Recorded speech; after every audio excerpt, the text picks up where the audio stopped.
Welcome to another edition of Florida Sportsman Action Spotter Podcast. I'm Captain Rick Riles. Man, it has been a good week. I tell you what, the inshore fishing everywhere I checked has been phenomenal. The offshore fishing was great on Sunday. Now, on Saturday, the wind blew like crazy for almost the whole state. So almost all the offshore fishing was limited to Sunday. But everybody I've talked to had great reports. Hey, why don't you sit back and let's take a little trip around the state. We'll even include a sidestep out to Nosara, Costa Rica to see what the guys are doing out there. So many Florida fishermen are headed out there every day now, and we try and keep up with what's going on out there. But most importantly, we'll visit Florida. We'll find out what the fish are doing. And listen, if you enjoy tonight's podcast, please be so kind to subscribe to us. We've got some great things coming up for our subscribers in the future. You're going to want to be there. And like us, if you will, on Facebook and on Instagram, wherever you can. And of course, you can subscribe to us anywhere you get your podcast. This podcast is brought to you each and every week by Yamaha. Reliability starts here. By Tournament Master Chum. By Nosara Paradise Rentals. By Phoenix Rods. And by Young Boats. Hey, you want the finest in flats, bay, or offshore hybrid boats? You need to check out youngboats.com. Let me tell you what I look forward to each and every week. We start off our podcast with a trip to paradise. Nosara Paradise, that is. That's where we check in with our buddy Craig Sutton. Craig, how are you? I'm good, Captain Ricky. How was it this week in Nosara? Real good. The bite stayed real steady on the sailfish. We did get a marlin 3 days ago, and we're getting the small yellowfin again, but no big ones, and a few nice dorados. But the nice surprise, I was telling you last week, that cobalt blue water inshore has yielded some real nice cabela's and a real nice rooster. Literally, you can see 140 feet down. Hold on a minute. Stop. You're in a lot of trouble because I just reviewed last week's tape, and you said that the cobalt blue water meant we would catch no rooster fish or caberas for the next week. Well, we had John Shellhorn from Jack Beach the day that I talked to you and went in there and put a live bonita down and caught about a 50, 45-pound rooster. And then the next day he went back in there and they caught a cabera about the same size cabera, about 40-ish. And then Alex went in there late that afternoon and got pulled a really nice big one. Looks like he's close to 50. Very nice fish. So I don't know. I guess that cobalt blue water's not kids to death like I always thought. Craig, I got to tell you, I love it when they change the rules on us. It's what makes our sport so fascinating. And I've always said I can tell you a rookie captain from a veteran every time, because a veteran will never start a sentence with, I guarantee you. Yeah, right? Boy, isn't that the truth? Yeah, isn't that the truth? That's right. But, the nice thing about it is that I was fishing in the afternoon. Their seasons are different, so this is summertime for them. And it was a typical summertime bite. It was early morning, and in the afternoon, the fish just weren't biting. We were getting a few yellowfin late in the afternoon, but in the mornings, they were real good. But for me, I stunk it up. That's funny. It always seems to work that way for me.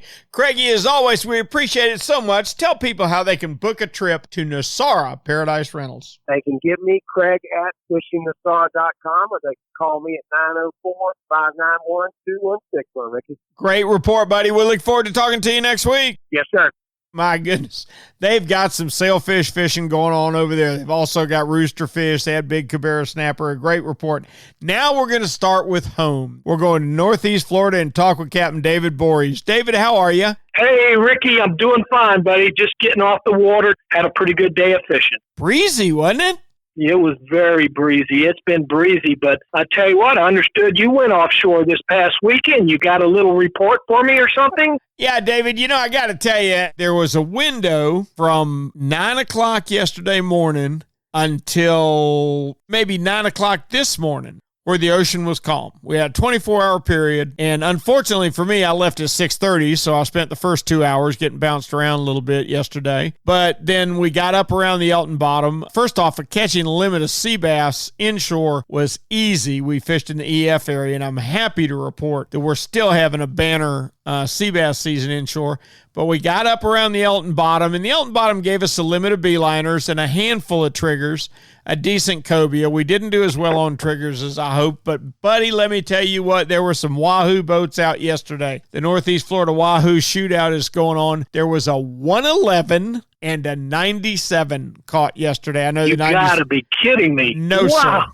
That's incredible. I know that the 97 was on Chris Rooney's boat, the Drifting and Dreaming, but holy smokes, that's two right at the 100-pound mark plus in one day. And I know there were some 70s caught. It was an incredible day of high-speed Wahoo trolling. Rick, how many 100-pound Wahoos have you seen in your life? I mean, come on. One. Wow. One. Now, David, I mean, that's incredible, isn't it? I didn't even realize it got that big. Yeah, it is. The Northeast Florida Record's 125, and I'll never forget it. It was before any of us knew a whole lot about high-speed trolling, and most of us were pulling mullet and such on our downriggers to catch Wahoo with. But the Northeast Florida Marlin Association had a Wahoo tournament, and at 8 o'clock in the morning, Don Combs on the shark bait, a legend around here, said, "Gentlemen, the tournament's over. If you want first place, you can all go home." He was sitting on a 126. Oh, my goodness. Wow. That's a dandy. Well, good luck. Look, I hope good luck to this captain. I hope he sounds like he's going to do pretty good in the shootout. You know, I tell you, Rick, inshore, I mean, I know we talk about this weather. What do we say about March? In like a lion, out like a lamb. That's right. So it sort of came in like a lion for us. I mean, we had some tough winds today. I mean, it blew. Yesterday was gorgeous. We had a limit of redfish and had to work for them. And today, my gosh, I mean, I really had to work today. The fish were very, very tough. It seems like the good bite was still on that high outgoing tide for the redfish. Not doing much in the morning. Struggled both days early in the morning. However, I talked to several captains, and they pretty much said the same thing. Now, we are seeing reds in the shallow, Rick. I saw a lot of reds, some big schools, but getting them to eat, I haven't quite figured that one out yet. Threw out a lot of reds today early in the morning, and we just could not get them to bite. But I think as this temperature, we're starting to see the temperature hit this 60-degree mark today. It's coming back up. My magic number is 65 to 70. That's what I like to see. We're not far off of that mark. I think we have a couple of weeks. We're going to see that pretty soon. And I think these redfish are going to go off the Richter scale. Now, we've got a good moon coming up next week, which is going to be the full moon, which is they've been biting good. We're going to have some really, really low tides. So I got a strong feeling that, we're a week away from some extremely good low water fishing. But right now we're still catching everything on that high water, the high outgoing up against the grass. Stay off of there a good distance and throw a big fat juicy mud minnow up against the grass and just hang on. And we did pretty good today on that evening bite, but we did struggle this morning.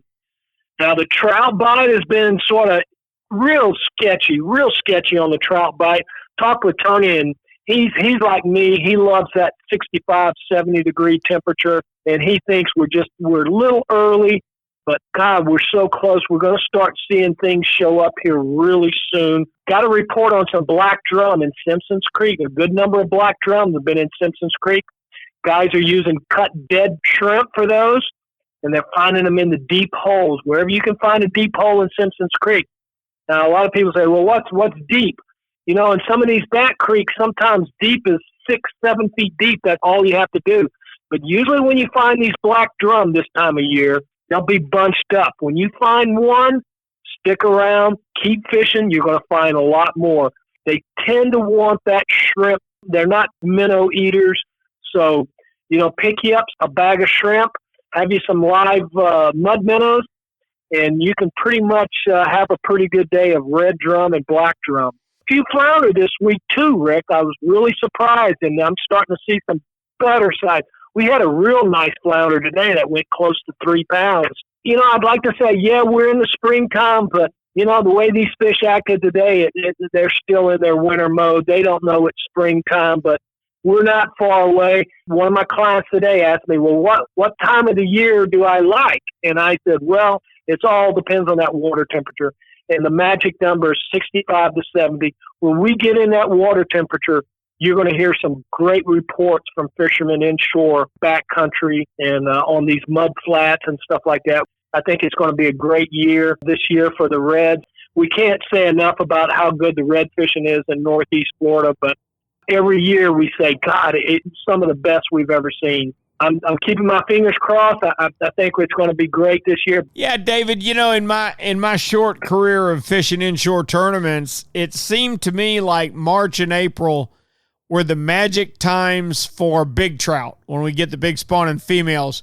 But you think it's more water temperature. You think it's around the 65-degree mark, huh? Well, it's two things. And Tony, talking with Tony Baselli, Tony is the master of big trout. He's caught a lot of big trout over the years, and he'll tell you the thing we like to see is that mullet run. When we start seeing finger mullet running down the shoreline, and I'm talking schools of the little finger mullet, and you'll just see them shimmering, coming down the shoreline, and just one after the next, that's what we look for when it comes to those big trout. And that's when we want to be throwing those lip diving plugs, the big ones, the big topwater, surface walkers. My favorite is the surface walker. Soft plastic jerk baits will work good that time of year. Gotcha. Perfect. Hey, let me ask you, because I know you have a long history in the culinary arts. Do you eat fish? Oh, I do. But I only eat fresh fish. And I tell you what, Rick, that snapper you brought me this week, oh my goodness. That was a pretty mutton, wasn't it? Oh, it was delicious. Me and the wife, we had one of the fillets, and it was plenty of food for me and her, and I couldn't have kept it any simpler, Rick. I had salt, butter, and lemon juice, and that was it. And put it in the broiler. Oh, to die for.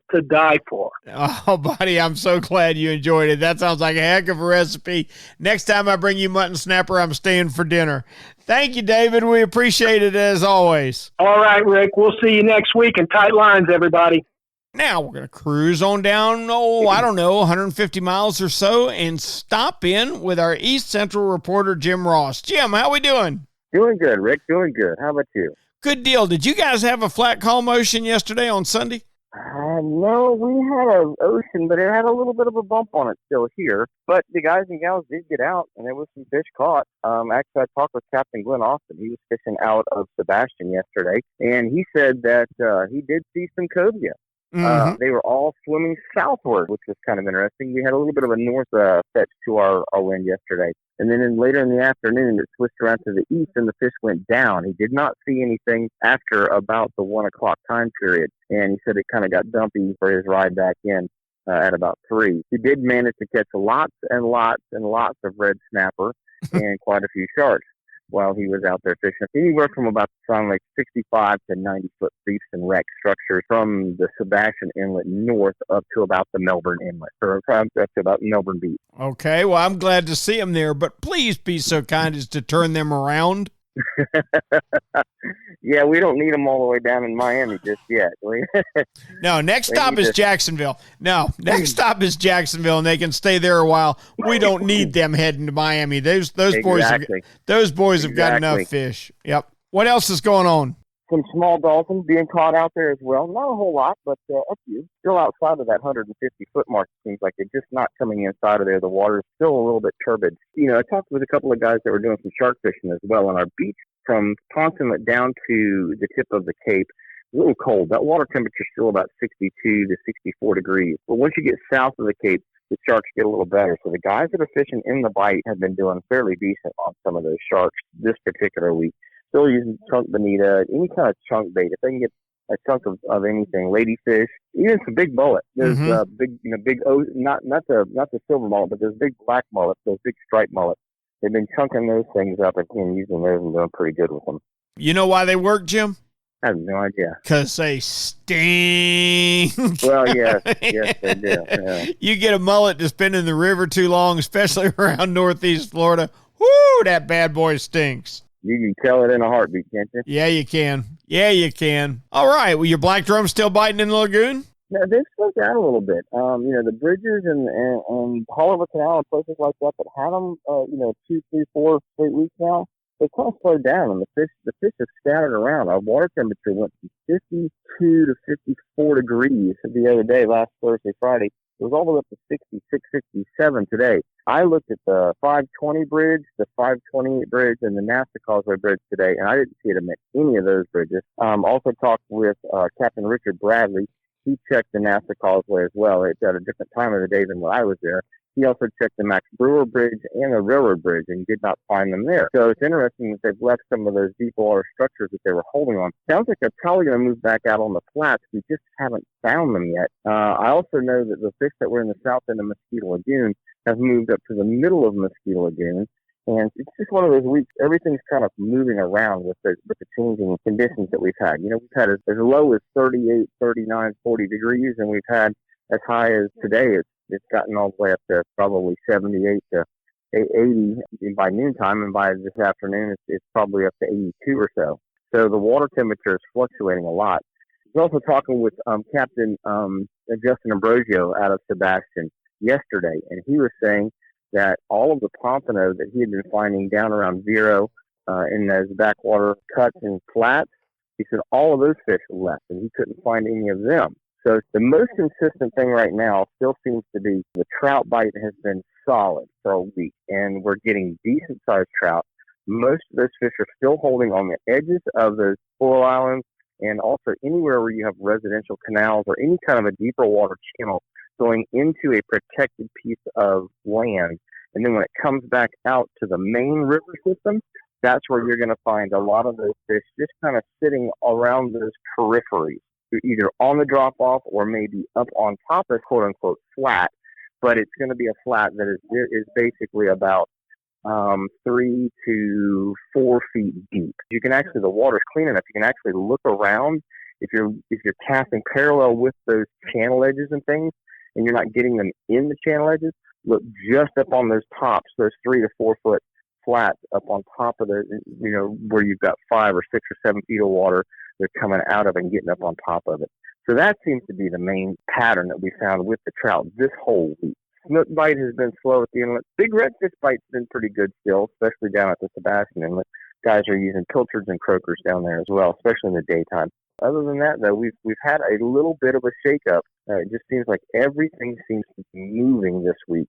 And once it kind of settles back in, then we'll start to establish some patterns again. Gotcha. Okay. That sounds good. Now, Jimmy, let me ask you, when those drum are all bunched up like that and they're milling around, are they spawning? Is this the time of year that they spawn? We put them back in the water. If they're overslot fish, there's very few people that keep them. Right. So we're not really sure if they've got eggs in them or not, because all of the guides that I talk to that target them, and most of the recreational anglers that are targeting them, it's just, basically a catch and release type of a scenario. I think they were spawning maybe last month. I don't know if they're still spawning now because their pattern's a little different. They're not getting up and floating on the surface and doing daisy chain type activity. Mm-hmm. They were staying deeper and not necessarily moving in those circular type patterns like we were talking about. I see. So it sounds like the spawn may be over. I think so. Gotcha. Jimmy, as always, we appreciate your report so much. We'll talk with you next week, okay? I look forward to it, Rick. Thank you so much, buddy. Me too, buddy. Thanks for your time, Jimmy. Let's go on down south to the land of the billfish and see what's happening in Stuart, Florida. John, are they biting? I got to tell you, it's been a little bit slower this week than I'd like to admit. Cobia fishing remains pretty darn good, but pretty much anything other than cobia, it's been a little slow. We did manage to catch 5 out of 10 cobias the other day. I was a little sporty out there, but the cobias were pretty darn hungry. After we caught our limit of cobias, we caught a few more. We went out and did some trolling, but we didn't seem to get any bites on the troll.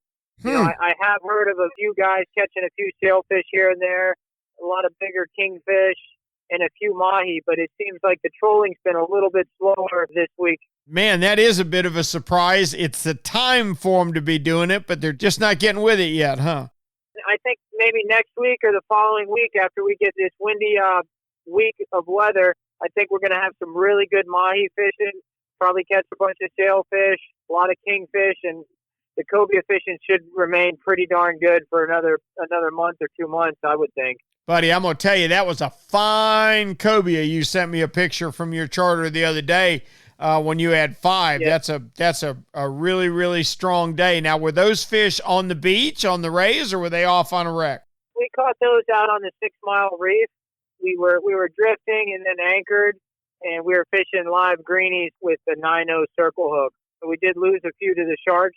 We had to pick up and move a few times to get away from the sharks. I mean, we do like to get the sharks close because that's usually where the cobias are going to be.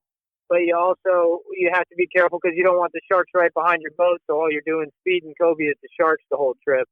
We did lose one fish that I would say was closer to 50 pounds, and it actually didn't get eaten by a shark. A shark just was following it, and the cobia swam underneath the shark, and the line got caught in the shark, and it actually broke the fish off because it was tangled in the shark.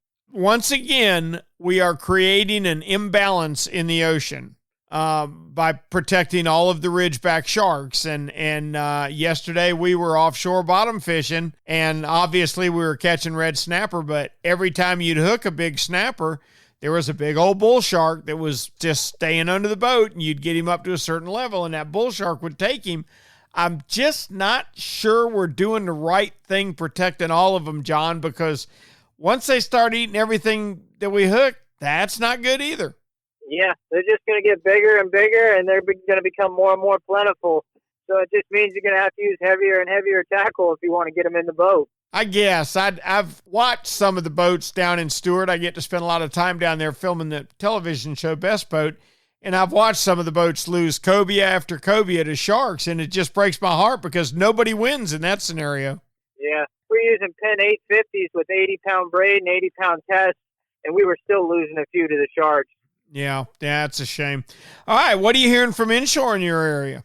I just finished up an inshore trip about 10 minutes ago. We caught 7 snook. We didn't catch any keepers today. They were all a little bit smaller, 25 to 27 inches. They were close, but unfortunately they all lived to see another day. Had some Jack Crevalles mixed in. Noticing a lot of bluefish have pushed into the river, so we got a lot of bluefish swimming around. And I've been catching a couple pompano on the sailfish flats and around the St. Lucie Inlet. And there's been a few black drum around when we're bottom fishing with shrimp. Gotcha. Well, that doesn't sound bad inshore at all. Sounds like that's the place to be in Stewart right now. Yeah, it's not bad fishing. If you like catching snook, get yourself some live baits, fish around any structure, and chances are you're going to catch quite a few snook this week. Fantastic. Now, remind everybody what the slot is. Is the season open? Season is open. You're allowed 1 per person, and the slot is 28 to 32 inches. So make sure it's in between that 28 and 32. Otherwise, the game warden's going to be writing you a ticket and taking your fish away. I tell you what, that's fine with me. I want them to enforce the law. Hey, before you go, let me ask you a quick question, John. Do you eat fish? Absolutely. What's your favorite? I think it's the flounder. I had a flounder for dinner last night, and I got to tell you, I really love the way those things taste. It's so funny, and it's just human nature. We filmed the television show with my partner, Captain George Labonte. Well, George lives down there near you. You guys get all the snook you want. George's favorite fish to eat is flounder. Okay, so I take him down flounder, and I'm always wanting to do a trade, because you guys get snook all the time. You really don't appreciate snook. Well, up here, flounder's just another fish because we get them all the time. So I think you always want what you don't have, John. I think that's the moral to the story. Well, next time you're down here, I just put a fresh piece of snook in the freezer. Got your name written all over it. Oh, come on. Now that'll work. Thank you, John. I appreciate it so much. Yep, I look forward to hearing from you next week. I look forward to talking to you. Our thanks to Captain John Earhart for our Stewart, Florida report. Now let's head on down south to Miami. There's a few people down there catching fish, and Alan Sherman's got his finger on the pulse. How we doing, Alan? Everything is great. The boat's been on the trailer all week, though, because I just got back from a 7-day cruise in the Caribbean, which was phenomenal. Well, excuse me. Well, we all deserve a little break every now and then. That's right. Work fishing all day is tiring, right? It wears you out sometimes, so you need a break. Yep. I haven't been on the water all week, but I did make some phone calls today to a couple of my buddies who were on the water. The guys, when they were able to get out, they had some mixed results. On the offshore side, there were a few sailfish. One guy, one offshore charter boat, I wasn't given the name, had 14 sailfish the other day. That's a fine day.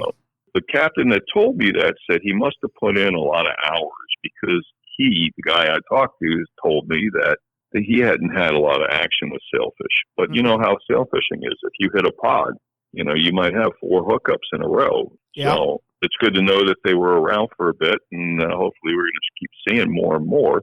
Otherwise, it's been pretty rough offshore. There's been scattered kingfish. I talked to Captain Jimbo Thomas on the Thomas Flyer. He was out this morning, and he caught 1 dolphin and came in early because it was rough. But he did lose a 30-pounder and a 25-pounder that were under frigate birds. That's a fine one. That's for sure. Yeah. Sometimes they're lyre birds, but when they're frigate birds and they're diving, then they're fun.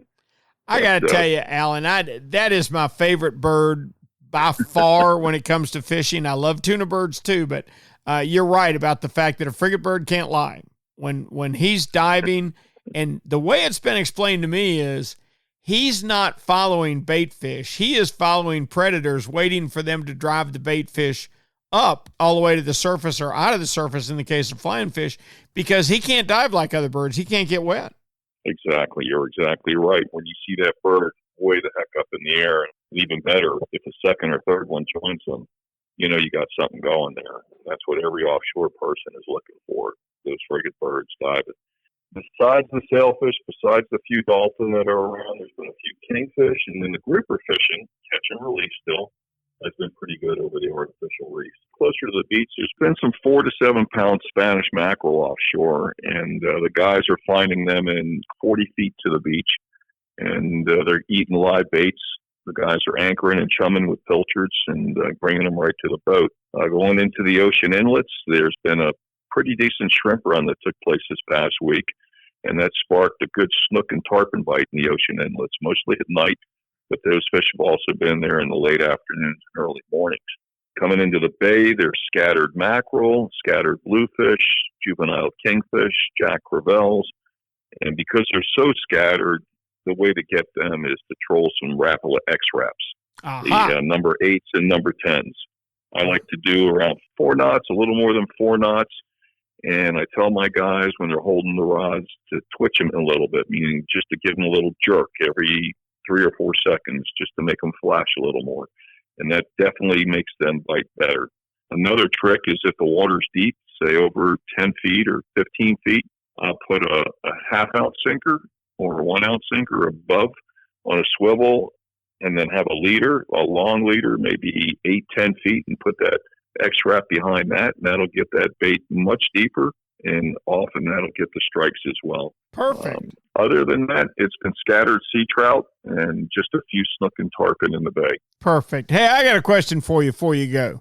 Sure. All right. I have listened to you talk about muttons. I've listened to you talk about yellowtails and yellow jacks and just every kind of fish you can think of, snook and trout. What's your favorite fish to eat?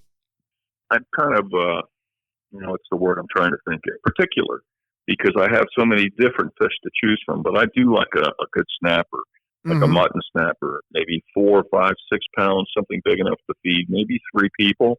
And I like to deep fry that fish. So scale it, gut it, gill it, and then slice it.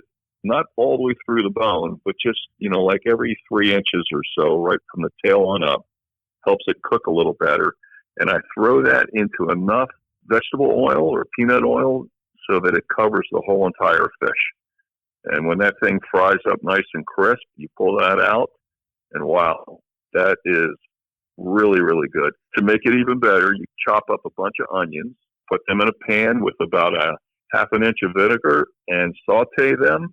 And when it's all done, you put a little bit of Scotch bonnet on it, drizzle that over top of that fish, let the onions settle on top, and never have a complaint. Boy, that sounds good. Now, are you breading the snapper before you fry it? No? You can season it inside and out, but a lot of that seasoning is going to end up in the oil anyway. So it'll catch in places, especially where you've made those slices. But when you lay that on a platter and then drizzle that sauce that the Scotch bonnet and the onions have made with that vinegar, and that is really good. All right, tonight's podcast is coming to an early end because I'm going to get a mutton snapper. I mean, up there you would have genuine red snappers of that size, but how often do you get to keep them? Well, a whole 6 days a year, I'll have you know. There you go. Let's spread it out, you know. Yep. But you know what, Alan? We do get some muttons up here. We get them out in about 160 feet of water. They're obviously, I don't know if they're just so used to pressure or what, but they're not easy to catch. You're talking about a long fluorocarbon leader and really using a stealthy approach. But we do get some muttons up here, and they're unusually big. We don't get a lot of them under 14, 15 pounds. So you could take that same fish and chop them into pieces and deep fry them. Oh, yeah. And that'll work as well. Oh, yeah. Yep, I got it. Thank you, Cap. We appreciate it. You're welcome. Okay, now we get to go to Never Never Land. All right, check this out. We're going to Islamorada, Florida. We're going to pull over at Bud and Mary's, and we're going to talk to a young man who is rapidly becoming a legend in our sport, Captain Nick Stancic. Nick, how are you? I'm doing good. How you doing? I'm doing fantastic. Give me a fishing report for Paradise, Islamorada, Florida. Well, I got really windy the last couple of days, but we got out early in the week, and we got a big swordfish. We got a 380-pounder. Oh, that's a good one. With Jonathan and his friends, so that was exciting. And then the next day we got one about 90 pounds, caught some small black tuna, big amberjack that's about 55 pounds. So had some action offshore. We spent one day on the reef. It was really tough on the reef. We caught a handful of snappers, some porgies on the bottom, a couple small kingfish, a couple big jacks. Had some action red hot, but enough to keep the people happy. Yeah, you know, I went on Instagram this week and I saw where the boat out of there, the Real McCoy, had some nice fish too. They did, yep. There was some nice mutton spot the past week. The yellowtails bit pretty good, and then it slowed down a little bit when we got that cold front. Made it a little tougher for some of the guys. We did see a handful of muttons up to like 17 pounds. We saw a handful of really nice ones, and then the usual 5 to 8 pounders. Kingfish thinned out. There was one day with a sails bit. My uncle on catching it too. Scott had 5. Little bit had 3 and missed a couple. But then the next day there was just a few caught between the whole fleet. So they've been a little tough still, but there's a handful around. Huh. Let me ask you a question. You hear so much about the mutton spawn. When do they spawn? May is probably the best month. We catch some all year long, and we do catch quite a few in the wintertime, but really May and June is going to keep best months. But a lot of our guys are fishing offshore from Mahi that time of year, so we don't necessarily fish them as hard as some of the guys do, say Key Largo or in the lower keys. Is the limit on muttons 5 and 18 inches? I believe it's 5 per person, 18 inches. Yep, I know they switched it a couple of years ago. Up to 18 inches, and I believe they dropped it from 10 to 5. And I don't do a ton of reef fishing anymore myself. I still enjoy catching a few here and there. I see. Takes a whole lot of muttons to make up for a 380-pound swordfish, doesn't it? Yeah, but those big swordfish, they're few and far between. Obviously, we're excited when we catch them, but we get a few fish like that a year if we're lucky. Gotcha. Now, the beauty of Islamorada is you have probably got the most diverse fishery anywhere in the continental United States. You guys catch a little bit of everything. I got to ask you, first of all, do you eat fish? I do eat fish, although my dad doesn't eat a lot of it. What's your favorite to eat? It'd be hard to pass up a piece of fresh pumpkin swordfish. Put a little olive oil on it, maybe some, game rub, thin feather rub, or even just salt and pepper, put it on the grill for about 3 to 4 minutes aside, a little fresh lemon juice or key lime juice. It's pretty hard to beat that. It does sound hard to beat. I've never caught a pumpkin. I've only caught a few swords in my life, and I haven't caught a pumpkin. Do they have any idea what the difference is? Everyone says it's a diet. We caught a fish earlier this year, so back in January, which was a nice fish, about 280 pounds, and he was so orange, and when I cleaned him, he was coughing up those real red shrimp. I put that video actually up on YouTube, so if you're bored and want to watch it, if you go to our channel, you'll see that video, and you'll see what he was eating. And I believe that's what turns the meat red. That's what everyone has told me. So they think it's the diet that does it, huh? Yeah, there's royal red shrimp. They think, that the fish eat a lot of that and just turns the meat orange. Sometimes, they're really bright orange. Other times it's like a faint, peach color. But I couldn't tell a huge difference when I ate it. But my wife and my friend, we did a little taste test one night. They could tell which one was which. It was a little richer, a little fattier in flavor than that buttery. They all love that pumpkin swordfish. It's hard to turn down. Hard to turn down. Now, and I know that you yourself are booked out 6 months in advance, and that's well-deserved reputation, by the way. But how can people get a hold of Bud and Mary's if they want to come down there and go fishing? So if they want to check the boats out, the website's www.budandmarys.com. So they can give the marina office a call at 305-664-2461. And we got 50 boats there. There's 25 backcountry boats, 20 private offshore boats, there's a party boat, there's a dive shop, there's rental boats. So we've got something for everybody there. That's a busy place, Cap. All right, well, I appreciate it so much. All right, thank you. Thanks for having me. Thank you, buddy. Captain Nick Stancic from Alamorada, Florida, Bud and Mary's. Give him a piece of pumpkin sword, and he's a happy boy. You know what Yamaha Outboards love? The genuine formula and consistency of Yamalu marine engine oils. Outboards are subjected to punishing conditions like high loads, salt, and humidity, a mix that automotive oils can't handle. Yamalu full synthetic and marine performance formulas are certified to protect against friction and corrosion for reliable performance every time. Find Yamalu marine oils at your nearest Yamaha Outboard dealer. Locate them at yamahaaoutboards.com/dealers. Yamaha, reliability starts here.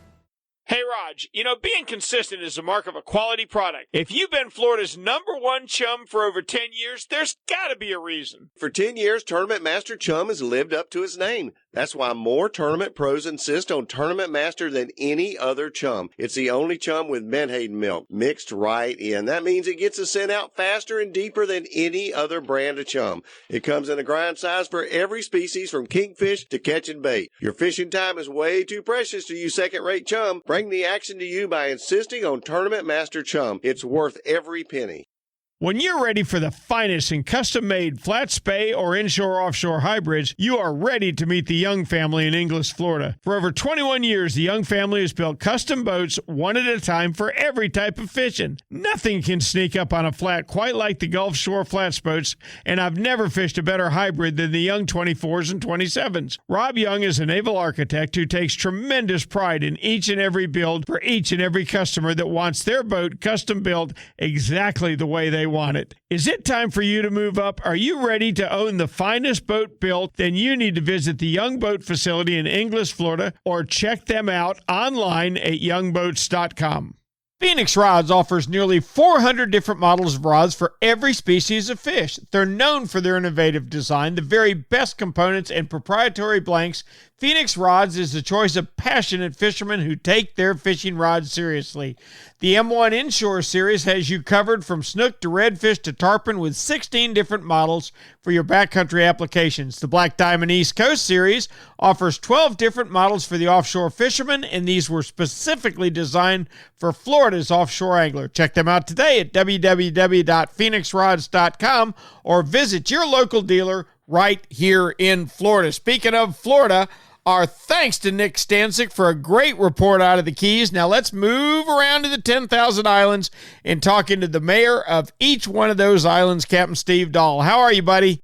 I'm doing well, Rick. How are you doing? I'm doing fantastic. Tell me how fishing is in the 10,000 Islands. Well, it's actually pretty good. We're bouncing back from that cold front, starting to stabilize as of today. So I wish we could just get that wind to stop blowing, but what it's doing now is it's still 180 degrees. We got strong south winds, southeast winds are just pushing just droves and droves of water into the backcountry, which is pushing fish, further back in. And it's nice because it'll have to combine that with some wind. You really need to get out of the wind. You got a lot more protection. It's one thing that 10,000 Islands certainly affords you is you always got something to kind of hide behind. So as that water gets higher, it gets pushed back farther into our ecosystem, we can get way back. And I kind of explored some stuff this morning that I hadn't really done in a long time. It was a lot of fun.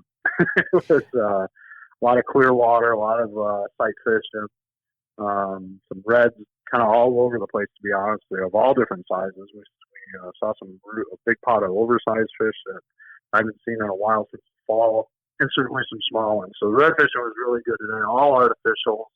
Just fun stuff. If you really want to take full advantage of that, if you got some, friends or you got one yourself, a smaller skiff, these are the days that you can really, really go exploring. And we're supposed to have south winds for the next 4 or 5 days, so that's going to keep tied in, keep the bay filled up. It's also going to allow you to access some of the creeks where our wintertime snook are really sitting.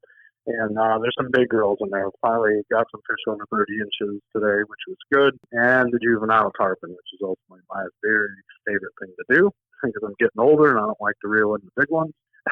Yeah. So water temperatures are, getting back up in the 70s and way back and still in the upper 60s on the outside. But those are magic numbers. That 70, 72 degree water temp is, everything seems to cooperate at that time. So, Steve, I'm kind of like you. I thoroughly enjoy the first 3 jumps of a 100-pound tarpon.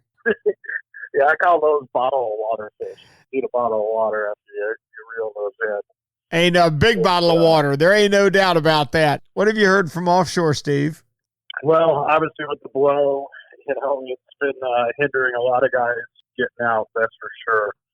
And there's little windows. Pay attention to, the many different wind apps out in the marketplace right now, because you'll notice that sometimes while you have some, first 5-10 miles from shore, it's going to look really, really rough. You can kind of get through some of that stuff. Sometimes it slicks out. It's amazing what it's a whole different world when you get offshore. Sometimes all of a sudden it just flattens out. And vice versa. The savvy guys that are really paying attention to when those windows, of opportunity are there, are having some shortened trips, but they're reaping the benefits of it, because there's really not been a lot of fishing pressure in this last 7-8 days. We don't have a true offshore charter fishing fleet like the East Coast does. So our recreation guys are very, very fair weathered, and deservedly so. You don't have the experience, certainly don't go out there. And when you get out there, my gosh, it seems like this has afforded the grouper to come in almost a good 20 miles.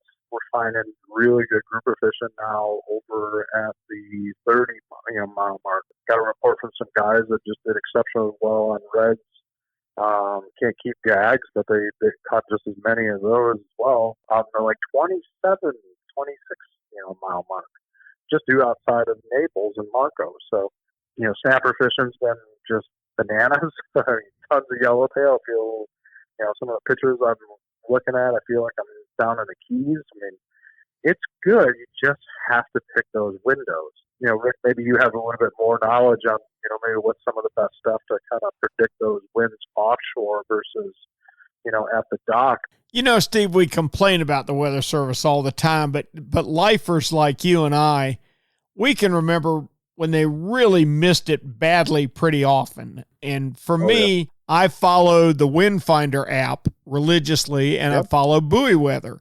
And I came in yesterday on the slickest, calmest ocean you ever want to see, running home 45 miles an hour, my foot propped up and the pilot on, and everything was beautiful. If you looked at Windfinder, it was going to be slick at daylight, and at 10 o'clock, it was going to be blowing 17, gusting to 24 out of the south. So I actually had a buddy that wanted to go today, and he said, "Oh, come on, we can make it. We can hang in there till 1 o'clock. So I said, no, no. Not if Windfinder's right. At 10 o'clock, we're going to be miserable, and I'm not going for 3 hours because I don't get good daylight here till 6:30 anyway. So I got up at 6:30 this morning, and he texted me, and he said, "You sure you don't want to go?" And I said, "Yeah, I'm sure. I'll be doggone." Steve, at 9:45, that palm tree in my backyard started whipping, and it ain't slowed up a bit. It has howled all day long. Yeah, no, it's so true. I'm not encouraging people to take chances by any means. If you're not comfortable, certainly don't do it. And if you're one of those guys that's too comfortable, maybe you should feel a little bit, get a little bit more comfort. Steve, I will quite often be 60 miles off of Jacksonville, and I'll see a 24-foot bay boat. And the first thing that goes into my mind is, he's never really been scared. No, but he's about to. We've been fortunate, and the weather forecasts have been good, and we haven't had anybody get stuck. But the northwest wind here is the one that scares me. And when it starts puffing, if I'm 60 miles off, I start working my way back in. I don't care if it's 4 miles an hour. A northwest wind will lie to you, and it will come up and quick, and you can get stuck really, really easy. And the thing that always bothers me is, first off, a bay boat, if we're 60 miles off, Steve, we're in 220 feet of water or so they're not going to have enough anchor line to anchor. and they're not going to have enough fuel to beat their way all the way home if they've got to make what I've had to do before and make an 11-hour ride home. And you're absolutely right. I just hope it never happens to anybody. Real quick before you go, Steve, do you eat fish? I do. What's your favorite? By far and away, triple tail. Oh, yeah. You might have me there. Really I think you're right. How do you like to fix it? I like citrusy type of things. What I'll do is I make like a pineapple brown sugar chutney. Gotcha. And then I'll also, if I've got guests over, when you cut up your pineapple, you can do this with a lot of different fish. Everybody's kind of made fish on the grill with cedar planks. Take your pineapple. You're going to have to cut down the sides, right? So now you just made yourself a pineapple plank. Gotcha. I use that on the grill sometimes, and it kind of infuses it a little bit with some citrus. And it plates really well if you have guests over, too. The presentation's phenomenal. I really like that. I've got, I should probably author that recipe because quite a few people have asked me for it. Maybe some brown rice. That's about as complex as I get with fish. Kind of over fried fish. I really haven't had fried fish in a long time. I really enjoy putting it on the grill and trying not to screw it up. So. Hey, Steve, I think I'm about 45 minutes away from a piece of triggerfish skinned side down on the grill with a little crab meat put in a crust on it with some pineapple on top. What do you think about that? Yeah, I don't know if I could make that drive in 45 minutes, but I'm going to try my best. I got the triggerfish for you. Come on. Thank you, Steve. Sounds good. You have a good week. As always, we appreciate it. We'll talk with you next week. Captain Steve Dahl, where it sounds like the redfish are biting very well. Now we're going to come around to the southwest part of the state and check in with our buddy from Snook Stamp Charters, Captain Greg Stamper. Greg, how we doing? It's been an excellent week, Rick. I like that. That sounds good. Tell me about it. All right, so we've had some, crazy weather. We've had 2 cold fronts that, came through, and we did have to hide quite a few days in the back bays and the back country spots. But the fishing was fantastic, and I got to be honest, Rick, I am so happy now that I know I can get that backcountry slam trout pretty much on the regular finally, as it took us about a year and a half before we got back to this point. People tend to forget that this time, when was it? Was it last year? 2 years ago. 2 years ago, yeah. Massive red tide. Well, a little over 2 now. 2 years ago, there were dead Goliath grouper. Now, a lot of those Goliath grouper have been alive 50, 60 years. There were dead tarpon. I mean, there were dead, really, really tough fish everywhere. There was an awful red tide that just laid your fishery to waste. And here we are 2 years later, and Mother Nature doing what she does better than anybody. She's cleaned herself up, she's dressed herself up, and she's ready for you guys to come back fishing, hadn't she? I cannot agree with you more, Rick. And the closures that were put in place, especially in my neck of the woods, have definitely done justice to our ecosystem. And they're now beginning to see the profits from all of that. And even though we don't have as many as we used to, the fact that I went out there, like today, I did 2 trips today. We probably caught 25 trout, and I only wanted to catch trout so that I could finish my slams off. We started with them because for so long, I'd catch redfish, I'd catch a snook. I couldn't catch a trout. So now I start with trout, so I know I got it, and then we move on from there. And one reason we caught so many is because I needed my third lady to catch one, and her husband just kept catching them all and wouldn't let her cast where I wanted her to. So I ended up having to bully in and make sure that she had the best spot, and she got hers. So that's cool. Now, here's something very cool, Rick. Our tarpon are showing up. Good deal. What we're getting right now is not going to be the travel posse that comes from, the south end down from the Keys. I believe these fish that these guys are seeing in our nearshore waters are probably our local fish that are coming out of places like the Caloosahatchee River, that are coming out of Charlotte Harbor, that are coming out of some of these back bays and deep holes where they kind of hold up during the winter. And we had that warm weather that we had last week, so I think they kind of got a little bit confused, and they came out a little early, but they are being caught. Oh, that's just outstanding. I got to tell you, Cap, I talk to you once a week. I can hear the excitement in your voice. It's obvious your fishery has made a great comeback. Have you heard anything from offshore, or has it been too rough? So the offshore guys have had a tough time this entire week. A lot of the guys who normally do the offshore trips have been doing very well by getting semi-offshore in 40 feet of water or so, doing some of the sheepshead fishing. And even those guys are starting to complain that their knives are getting dull, Rick, which tells me they're getting tired of the sheepshead fishing too. But the fish that they brought back that I've seen this week were just absolutely pigs. I saw sheepshead this week that were 10 and 12 pounds. Oof. You know, as a backcountry guy, most of the time I spend my time in shallow water, and I do venture out for triple tail and tarpon and permit. But 10 or 12 pound sheepshead is a big sheep. Every 10-pound sheepshead that I've ever seen, you know what they all have in common? They need braces. I was just about to say they need to go to a dentist. I mean, those are some beat up, broken off old teeth when they get that big, isn't it? No doubt about that. And we talked about a little bit last week, and I thought that this week I would see a real sharp rise in the amount of pompano that we'd catch. You know, I talked to all the guys. It was kind of weird because I just think the water got so mucked up with all the wind we had that they just haven't quite gotten full speed yet. I did it once this week just to see. We did catch one or two, Rick, and the cool part, they were big, but we didn't get the numbers. So I'm hoping maybe next week that'll be the last straw, and from that point forward, it's going to be full speed and pretty much pick whatever you want to do. Greg, your politics are none of my business, and I would never ask you who you're going to vote for, but I'm going to tell you what's going to happen when I'm president. Okay? When I'm president, we're going to have 2 Aprils, 3 Mays, 2 Junes. We're not going to have any August, and we're darn sure not going to have any Februarys.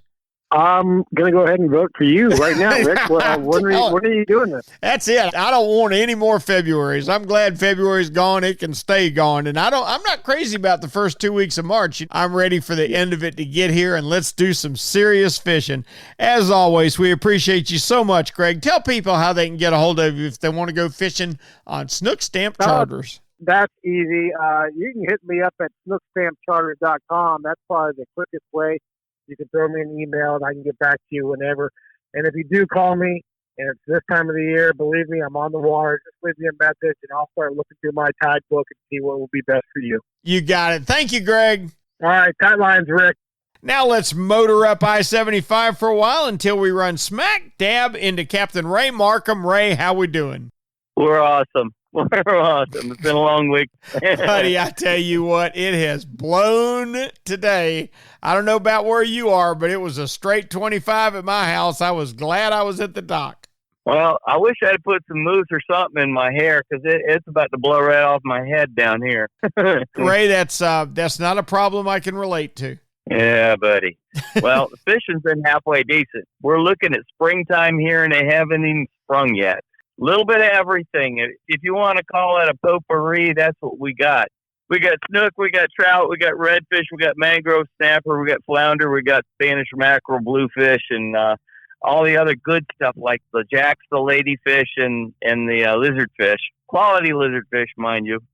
But we got them. Oh, that's a good one now. Quality lizard. It's hard to beat a quality lizardfish now. I'm telling you what, and unless you're Todd Staley, who runs a lodge in Costa Rica, you think nothing good can come from a lizardfish, but he, at least last time I looked in the IGFA World Record book, was a world record holder.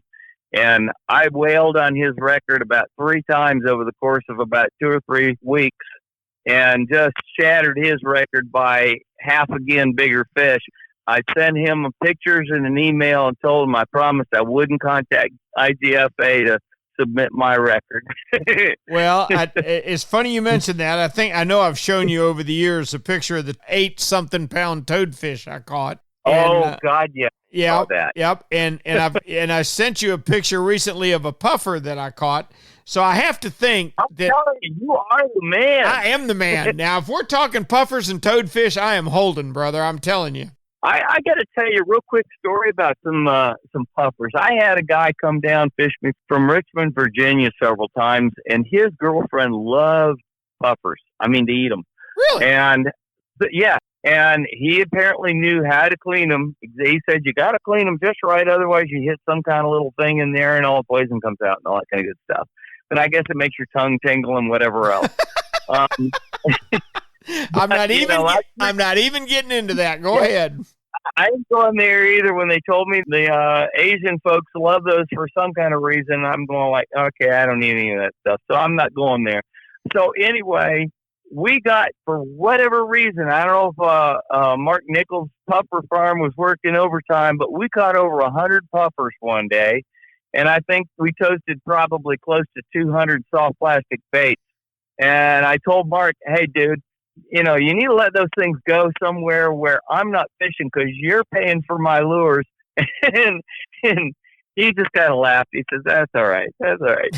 But anyway, this guy, after all day long of catching these things, and finally we got down to the tail end of the day, and I said, I'll tell you what, if you know how to clean these things, we already got what you want in the boat. Just let me take 2 of these puffers home. And I mean to tell you, they are fantastic. But, I don't want to die from the things or anything. No. I'm not sure I like the risk reward on that deal. Well, it was the tingling stuff that kind of had my interest up, but it's right. I don't need to be tingled out much. Well, us old men need our tingly stuff anyway. We can get it, Ray. I mean, that's all I'm saying. What is biting besides puffers? I'll give you a couple of phone numbers for a good tingling call. Careful. It's a family show here, Ray. Yeah, I heard you. We don't want any more family, though. I mean, this is good. We're cutting it right here. I understand. All right, so it's a little bit of everything on the inshore scene. Have you heard anything from offshore? It's been awfully rough. Well, it's been rougher than Hades out there, and the guys that are getting out, they're having a pretty tough time because it's been so rough offshore. A lot of guys aren't really venturing off into real deep stuff. When they can get a good day, which have been few and far between the last few weeks, they're getting out beyond 120 feet, and they're doing really, really well, catching a little bit of everything. Blackfin tuna particularly. They're catching AJs. I think we're still in catch and release out there for those things until, I think June 1st. Mm-hmm. I don't get offshore all that much unless somebody's volunteering to hijack me and take me offshore at gunpoint. But the mangrove snapper, they're catching some really nice mangoes, anywhere from 40 feet on out. They're catching a lot of nice hogfish still. So, I mean, the guys that are working on the mangoes and the hogfish, they got nothing to complain about. For daggum sure. I am so glad to see the hogfish population. It seems like it's standing up to the number of people that have learned about it and started fishing for them. I got a little nervous that we were going to hit them real hard, but sounds like they're doing okay. Well, the triggerfish thing, it just opened up too. And, the guys, they're not really catching a lot of triggerfish unless they're some of those guys that are getting out well beyond 100 feet. I don't know exactly what the reward is for getting out beyond whatever it is, the 120-foot mark with a 20-fathom curve, because I from what I understand now, I mean, you got a lot of grouper that are closed out beyond there, so they're just kind of not doing anything. They can't really do much beyond 120. There's a few species they're targeting, but they're pretty much hanging on the inside of that. A few guys that are actually catching some decent red grouper in around 60 to 80 feet. So, I mean, it's a possibility. I can't say if I was a guy that was running the trip, I would guarantee it, but it is what it is. June 1st, gags open back up. I know there's a lot of people looking forward to it, but I got another year plus a month or two before snook trout and redfish open up in the majority of where I'm fishing. So I'm going to try and find something else I like to eat, I guess. I don't know. Ray, you say a year and a couple months. So the decision has been made to extend the ban for one more year? Oh, yeah. It was made probably several weeks ago. But, yeah, the ban has been extended through the end of May of next year. Would you have done that if you were in charge? Well, yeah. Okay. I would have been. And they asked my opinion, and I said, yeah. Yeah, I'm still the same guy that likes to eat fish. But of all the fish that I catch, there's probably only, a couple of different species that I really like to eat out. I'll go out, and I definitely like mangrove snapper, which will catch a few. Definitely like flounder. And I definitely like black sea bass, which I can get. Okay. It's just you absolutely have to target each one of those species if you're going to go catch them. They're just not a random catch where like trout where you could go almost any grass flat and catch them. You pretty much got to know exactly where you need to go and be there at the right time of the tide and whatever to catch them and target them. So it is what it is. Right now, I think Publix has CPAC shrimp and stuff on sale. So maybe. And there's always Captain D's now, Ray. Captain D's and Long John Silver's are both open for business. Oh, no. I gave up on Long John Silver's a long time ago. I gotcha. All right, buddy. All right, buddy. We'll talk with you next week. Thank you, Ray. We'll catch you later. Take care. Let's head on up into the Big Bend and see if we can find Captain William Toney. William, how we doing? Doing great. We got a nice warm evening. Fishing was great today. I can smell all the blossoms in the air. Birds are chirping real good. Snook season's on, and the bite was on today. What's going on inshore with you guys? Inshore right now is a really fantastic trout bite. Our new regs here on the Big Bend are kicking in. I can't tell you how many over 20-inch trout we released today. We kept one trout that was about 19 inches, caught a slot-sized snook and 4 others that we let go. Redfish bite is a little bit down, but, lots of numbers, just not the sizes we're looking for. The cool thing about it was we both slammed, the client and mine today, catching redfish, trout, and snook. So, fantastic day. Even side cast of the sheepshead up real shallow. Got another front coming through, a little bit later in the week. Not as severe as what we've been seeing. It may knock us back just a hair, but most everything we've been catching is right on the outside edge. So the water temperature, I looked at it the day before yesterday, was 59. Today was 61. Whew, that's good. That's getting better, isn't it? What's your magic number? What do you like? Well, I would say anything on our area, I like anywhere from 64 to 74. That 10-degree area right in there seems to make everything happy. And believe it or not, even on the outside when it was 61, it may have been a little bit warmer during the middle part of the day. It was around 1 o'clock when we kicked out and went home. The southern-facing keys catching that sun is where we saw snook on the outside. So they had to be enduring some, upper 50s at night. Up there real shallow. Couldn't get on the bite. We caught most of the snook up inside in our rivers. That just shows that they're tough up here. I mean, they're just a tough snook, I guess. So, between that 64 to 72, it seems like everything's happy. Gotcha. Okay, so it gets too hot, I would think. About July, your water temperature actually gets too high for optimum fishing, right? It gets, you go deeper, and it only drops 1 foot per mile here. So, there is a trout bite. You just got to know where the deeper sloughs are that time of the year when it starts to get warmer. But when those shallower waters, it just seems that they get that little bit deeper trough at night. When you get that warmth coming around 9, 10, 11 through about 2 p.m. when you got a good rising tide, man, it's just a fantastic bite. The water's super clear. If you're on a pulling platform, you can just see them all laid out in front of you. Just pick the one you want to catch. Oh, that's fun stuff there now. In that situation, when you're sight fishing, what are your guys usually throwing? On our snook, we were using the 5.5-inch DOA Glow Gold Belly jerkbait. Nose hook with a 3/0 owner hook. Gotcha. You can cast that thing a mile and work it very shallow. And it caught the redfish. It caught the snook. And also, it caught a lot of trout. Now, back up inside the river, because it's a lot deeper where the snook were more active today, we're using a Marilure Meridine. And really, I don't think it made a difference in the color. It was just the position of you getting it where the snook were laying and giving that little twitch and pause. And they were hitting it pretty good. That makes perfect sense. That sure does. That's the kind of information we need. Have you heard anything from offshore at all? Now, offshore, I talked this morning to Captain Chris Wilkins. He runs out of McCrae's down there, and he's heading out to the 20 to 30-foot range. And it's been basically a lot of nice big mangrove snapper mixed in with a few hogfish, sheepshead, and a lot of grunts right now. So that's what they're getting out there. But the mangroves have been pretty good. I've seen some of them coming to the dock, 18 to 22 inches, so they're pretty nice fish. William, I got to ask you a question. Does the mayor of Homosassa, do you eat fish? Yes, I do. What is your favorite? One of my favorite fish to eat is mullet. And I grew up eating mullet. All my family ate mullet, but I'm very particular about the mullet that I eat.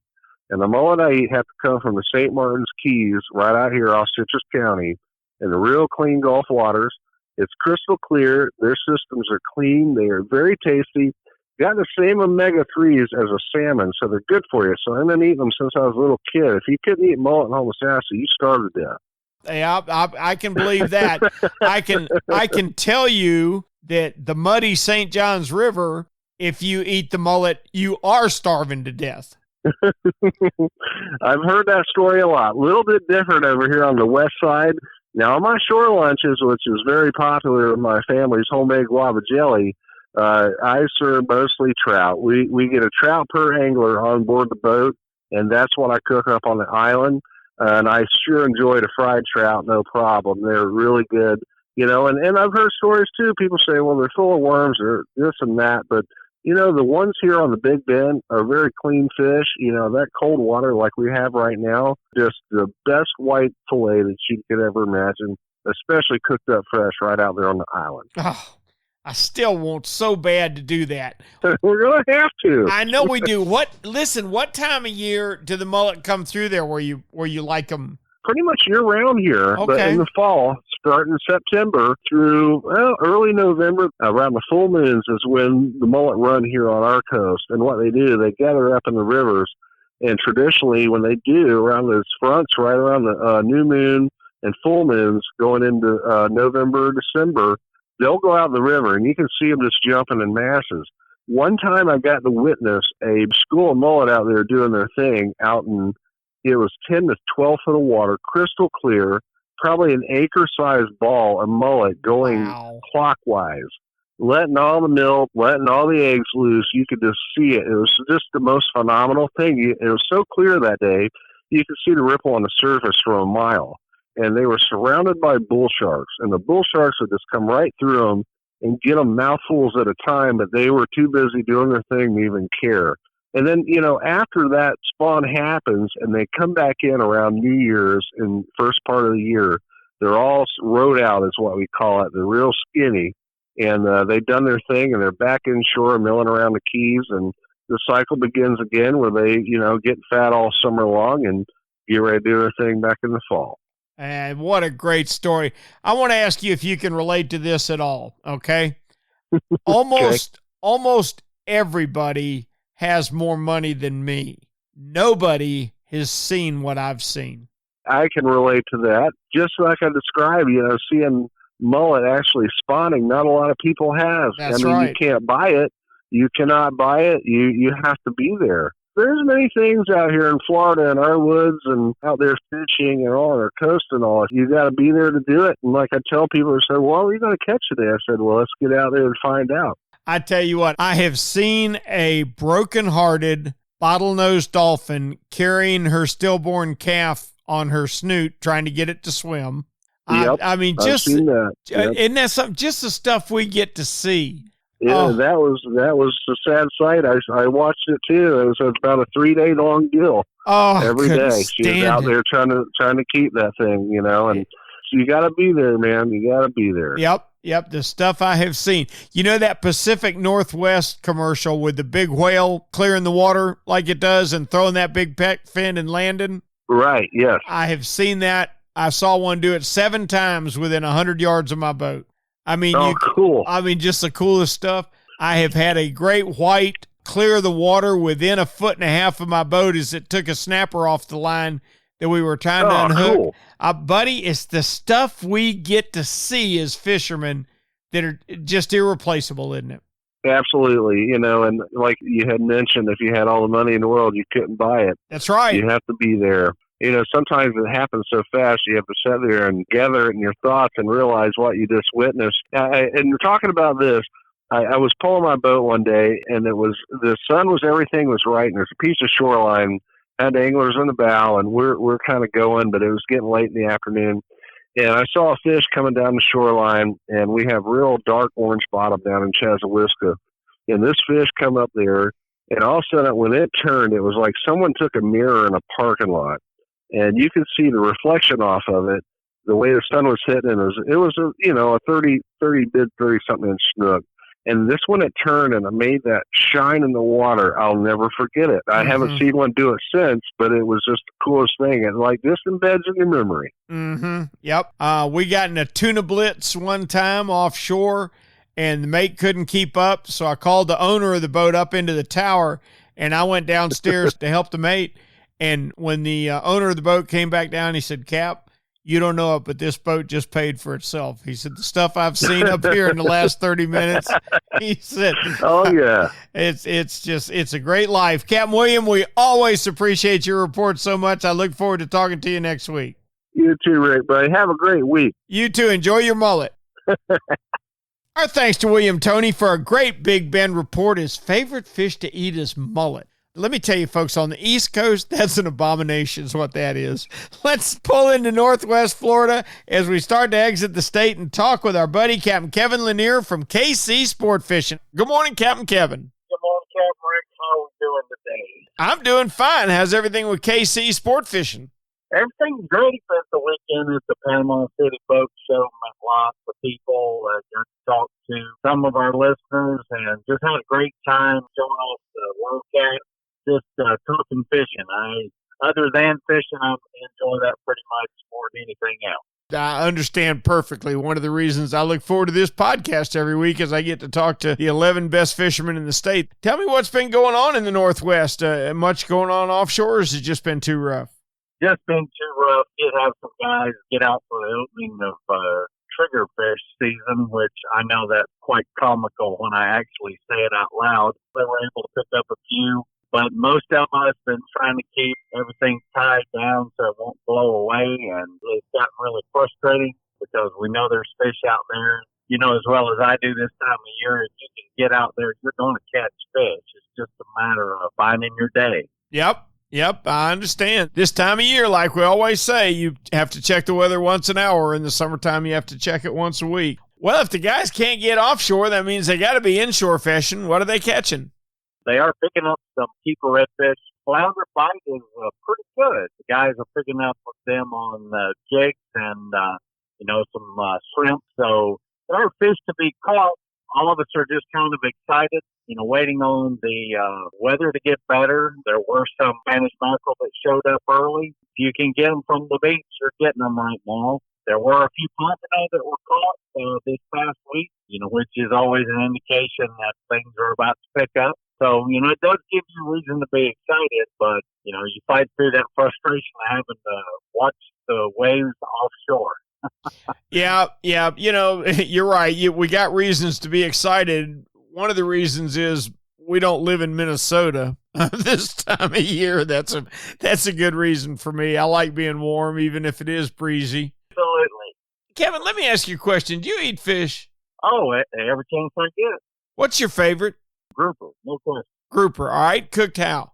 I did two ways. I cook it on the grill and season it up a little bit with some spices, or we cook it with a little panko breadcrumb, let it finish up in the oven. My wife makes a phenomenal homemade tartar sauce with capers and things like that. So you just can't beat it. My favorite when I lived in the Pacific Northwest was halibut.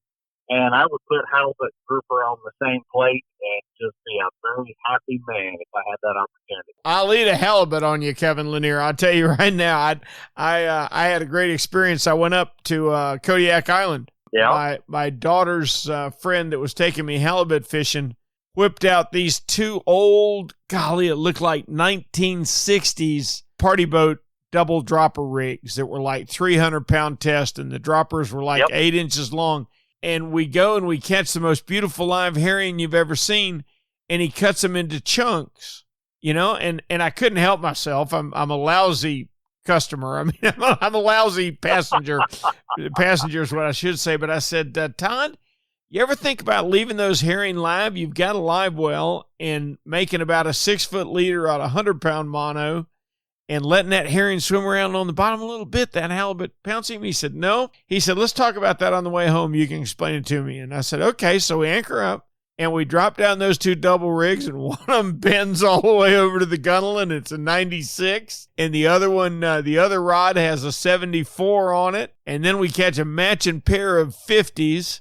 We've been anchored up about 20 minutes, and he says, there, now we're done. That's all we can take legally. Now tell me about this rig I ought to be using. You know what I'm going to do? I'm going to shut up. I understand. It's kind of one of those things that we have great techniques where we live and we go somewhere else that, their techniques work as well. One thing I did get a kick out of that, Rick, is I did live on Washington State for about 10 years, and we fished halibut offshore there. I kind of chuckle here in the Panhandle sometimes when the guys talk about going deep dropping out, 300 feet of water or 400 feet of water.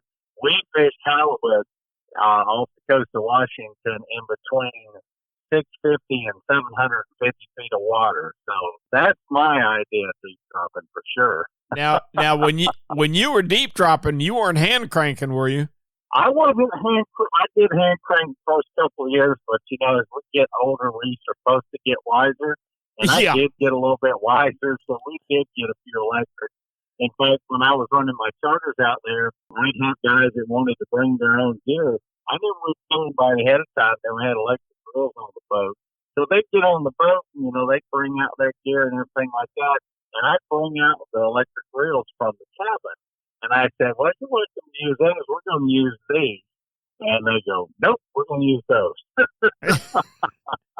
Kevin, I'll tell you how smart I am. I decided I was going to hand crank yellow eyes in the Bahamas in 700 feet of water. I didn't do it twice. Once was plenty.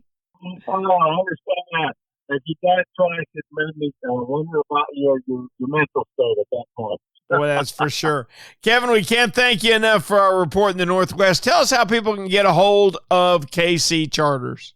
Well, Captain Rick, the best way to get in touch with me is go to my website, kcsportfishing.com, and that's the letter K, the letter C. They can also find me on Facebook and Instagram under the same title. I look forward to hearing from you, and just let me know, hey, you listen to us on the podcast. We'd love to chat with you. We're looking right now for a red snapper season for 2020. If you want to get some of the best red snapper fishing in the state of Florida, you guys need to give us a call and come up here and fish with us. Bingo. Thank you, Captain Kevin. We'll talk with you next week. All right. Great talking to you as always. Now, you can't get out of Florida without going through the Panhandle, and that's where we're going to stop and check in with our brand new action spotter for your area, Tyler Massey. Captain Tyler, how we doing? Oh, we're doing good today, Rick. Good. I'm glad to hear it. Now, you run the hot spot out of Pensacola Beach, is that right? Yep. Hot spot starters out of Pensacola Beach. All right. Tell me how fishing's been this week. How's the inshore been? It's been a little hit or miss. Had some wind out of the east and southeast last few days, making it a little tough in a lot of parts of the bay, but we're catching sheep's heads, some redfish, and a few speckled trout right now. Okay. Have you heard anything from offshore, or has anybody been able to get out? Yeah, offshore, we fished offshore on Sunday morning, gave us a little break, and Triggerfish actually just opened for us on March 1st, so we got Triggerfish season in, and a lot of boats caught their limits of Triggerfish, and that's a 15-inch to the fork and one per person. So that's going to be a good fish to target for the next couple weeks. Kyle, Triggerfish have got to be in a lot more trouble in the Gulf than they are on the East Coast. On the East Coast, and I haven't fished for triggerfish since, yesterday. On the East Coast, it is 14 inches to the fork, and it's a max of 10 per person. And as far back as I can remember, it's always been that way. So over here in the Gulf, they've been changing the limit on us about every year. About 5 years ago, it was 10 per person, 12 inches to the tip of the tail. And then, they changed it to 2 per person at 14 inches. And then the next year, they changed it to 1 per person at 15 inches. And, it's kind of a strange regulation. A lot of us think, our triggerfish are so prevalent on these wrecks, you can't catch hardly anything else. They take your bait off, or you can get a snapper bite or a grouper bite. So they call it a rebuilding process, but, I think there's plenty of them out there. That's a hilarious story to us on the East Coast because we can't get through the red snapper. We could not. I mean, I went through it yesterday, spot after spot after spot. Tyler, you'd get to a spot and you see the littlest tiny mark on your machine and you think, nah, I don't think there's any red snapper there. That looks like something we can catch. That looks like triggerfish or looks like sea bass. And you drop on it and you could watch it on your scope. They just come from everywhere. They all start following the fish up that you've got hooked. It's way out of control on the East Coast for red snapper. Yeah, we got a lot of them too, but it seems like, especially in the summertime when we're catching red snapper, we're trying to, man, the triggerfish, they'll stop your bait from sinking, they'll hold your weight up in the water column, and they'll just eat everything off your hook before you feel it. So, there's plenty of them out there. A 15-incher is a nice one, though, so, you end up with a decent amount of meat off the fish that you do get to keep. Now, is that 15 to the fork or 15 to the end of the tail? Yeah, 15 to the fork. So that's a solid trigger. Yeah, it's a nice one for sure. That's a solid trigger. Now, is there any sign of cobia yet out there?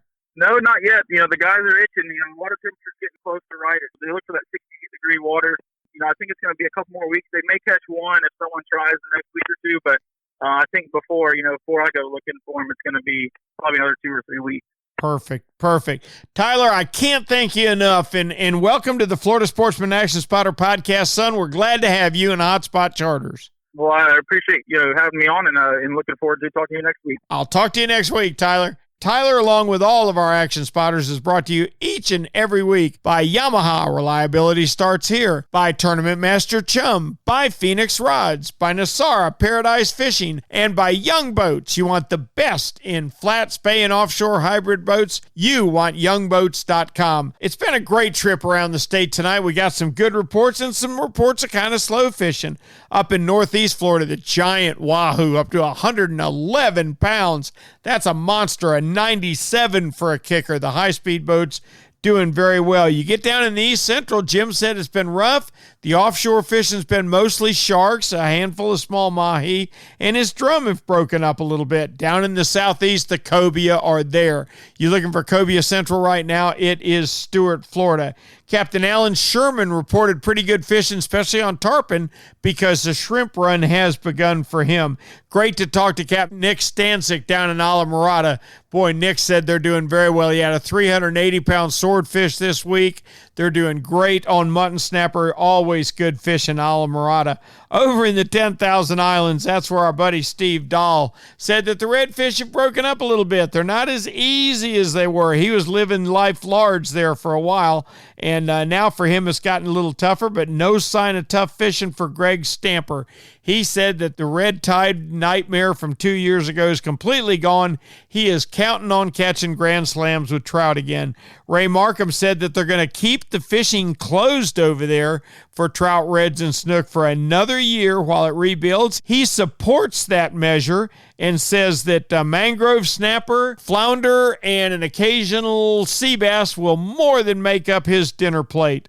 William Toney said that things are good up in Big Bend. Kevin Lanier reported. Now, both of those gentlemen said there hadn't been a whole lot of offshore fishing because of rough weather. It was great to welcome new Captain Tyler Massey from Hotspot Charters to our show. They've been doing some great inshore fishing lately on reds and trout. So all in all, it was a pretty doggone good week, although it was a windy week. Gosh, and I hope you enjoyed our podcast, and if you did, please give us a like on Facebook and Instagram, and please download us if you will. Then you don't need the internet. You can listen anywhere. As always, we're going to be back next week with another edition of Florida Sportsman Action Spotter Podcast. I'm Captain Rick Riles.